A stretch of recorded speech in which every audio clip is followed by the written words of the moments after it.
What's up, everybody? In this video, I'm going to give you all of my predictions for this season, from the standings to the playoffs to player awards, and I'm going to give you the reasoning behind all of my predictions. So let's get right into it and start with my standings predictions. We will start off with the East. On top, I have the Celtics, who I think just have too much firepower to not be the #1 seed if they don't suffer any significant injuries. At number 2, I think the Raptors will not be that far behind the Celtics, with an improved starting lineup with Kawhi in town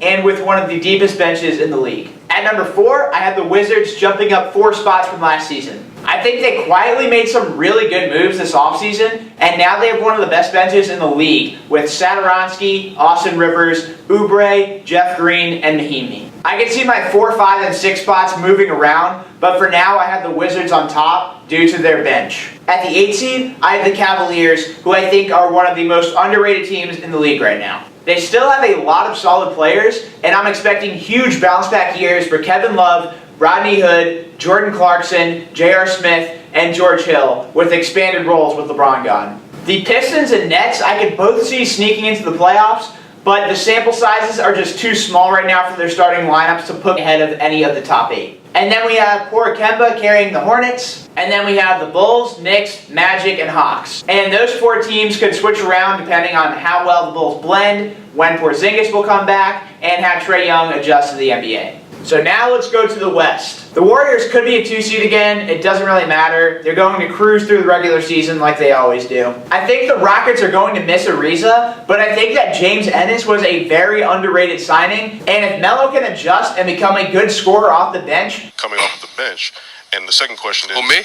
I think this team could be even better than last year. I think the Thunder, after losing Melo, will gel so much better than last year. And they might have the best defense in the league. Now, 4 through 7 were the hardest teams to place in the entire league for me. They could end up in any order, and I wouldn't be surprised. It's probably going to come down to the end of the season and injuries. And then at 8, I have the Spurs barely squeaking into the playoffs. I think DeMar is going to fit great into the Spurs' mid-range heavy offense. And even though Murray just got hurt for the season, Popovich always just seems to get it done regardless of who is on the team. So the Trailblazers are one of the teams that I have falling out of the playoffs. They were 1 game away from the 9 seed last season, and I think they've been overachieving the past couple seasons, and this season they're going to miss the playoffs. And then I also have the Timberwolves falling out of the playoffs. There's just so much uncertainty in the front office right now. Whatever the front office decides to do with Jimmy, there's going to be shifting with all of the rankings here. But I'm assuming that Jimmy is going to be traded, so I'm doing these rankings as if Jimmy doesn't exist because I have no idea where he's going to go.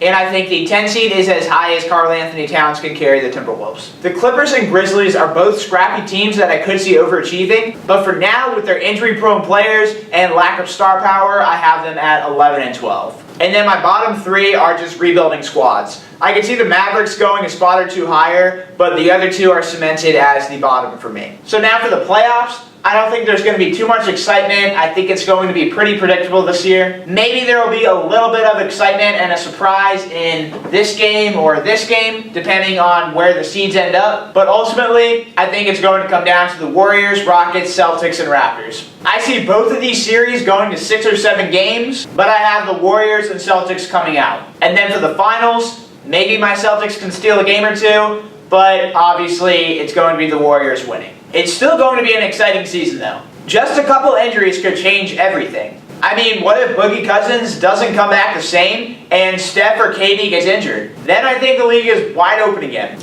And now for my player awards. I think the MVP is pretty tough this year. I think that Steph and KD are already ruled out because they cancel each other out and they're never going to give it to one of them. James Harden could repeat, but I think adding another scorer in Melo is going to hurt Harden's numbers a little bit. And then after that, I have 3 guys that I think are going to put up ridiculous numbers, and then 2 guys that I have that are going to be on top 2 teams, but I don't know if their stats are going to be good enough to win it. I wanted to pick Kawhi at first, but I think there's just too much uncertainty with this new team and how he's going to be performing. I could see Kyrie stealing the award, with him being the best player on the top team in the East. But like I said, I'm not sure if his numbers are going to be big enough to take the award from these guys. So then we got Anthony Davis, Giannis, and LeBron. If Anthony Davis or Giannis somehow squeak out a 4 seed, maybe even a 3 seed, I think the award will definitely go to that person. But I'm predicting a 7 seed for the Pelicans and a 5 seed for the Bucks. And I just think Anthony Davis is going to have a better individual performance this season. Last season when Cousins went down, Anthony Davis absolutely exploded. And then that momentum carried into the playoffs as they swept the Trailblazers. So I'm expecting a huge season from Anthony Davis. Defensive Player of the Year is by far my wildest prediction. I'm picking Kevin Durant to win the Defensive Player of the Year award this year.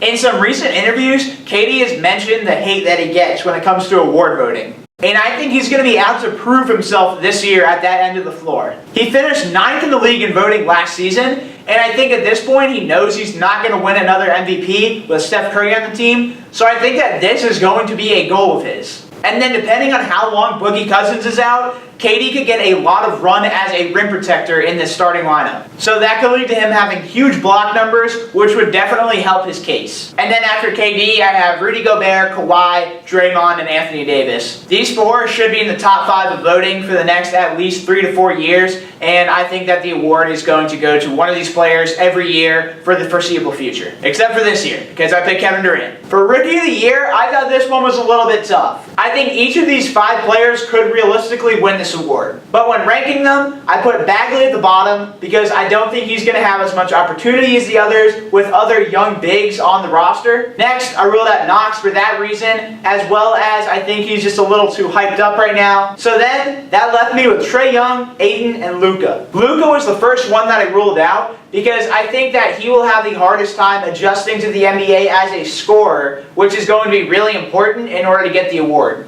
I think it might take him a little bit of time to adjust as a scorer with the increased athleticism and speed in the NBA. So then it came down to these two. And with these two, it's really just about personnel. DeAndre Ayton has to adjust to the NBA, learning to play with Devin Booker, TJ Warren, and other young players like Josh Jackson. And then they also have some established veterans on the team like Trevor Ariza and Ryan Anderson. The Hawks really have nothing on offense. Trae Young is going to be the #1 scoring and playmaking option from the second he steps on the court. He has by far the most freedom out of any rookie this year, and I think that is going to propel him to win this award. By no means is this my rankings of who is going to be the best in the future. This obviously is just for the Rookie of the Year award. The most improved player is always one of the hardest to predict. There's so many players that can win it, but it really came down to 3 players for me.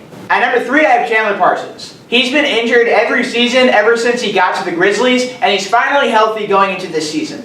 And that team really lacks some scoring, so I think he's going to have a lot of opportunity to put up some numbers this year. At number 2, I have Miles Turner. I've always believed in this guy, and I thought he was going to break out last season, but he did get hurt a little bit, so I think he's going to make that jump this season. And then at number 1, I have JaVale McGee winning the award. I'm going to be putting out a video soon that has JaVale McGee in it, and I'm going to talk about why his stats are going to improve so much. But I think he's just going to fit in perfectly with this Lakers team, and he's going to get a lot more minutes this season. And then the 6th Man of the Year award is also going to be super competitive this season. There's just so many great bench players right now with Isaiah Thomas, Lou Will, Eric Gordon, Julius Randle, Kyle Kuzma, and so many others. I don't even have players like Terry Rozier and Dennis Schroeder on my list. There's just so many people you could pick this season. But this season, I think that Isaiah Thomas is going to be in the best position to win this award. He should get a lot of minutes off the bench, and the Denver bench really lacks scoring, so he's going to have a lot of freedom and going to be called upon to score a lot. And then when he plays with the starters, I think he's going to blend beautifully with Jokic. Isaiah Thomas blended so perfectly with Al Horford in Boston, and Horford and Jokic play a similar offensive game. So I think that is going to be great for Isaiah Thomas. Also, right now, I'm not sure if Tyreek Evans is starting or not. I don't really follow the Pacers, and I saw some things that said he was starting and some things that said he wasn't starting. So right now, I just have him at the bottom. But if he does come off the bench, I think I'm going to have him at number 2.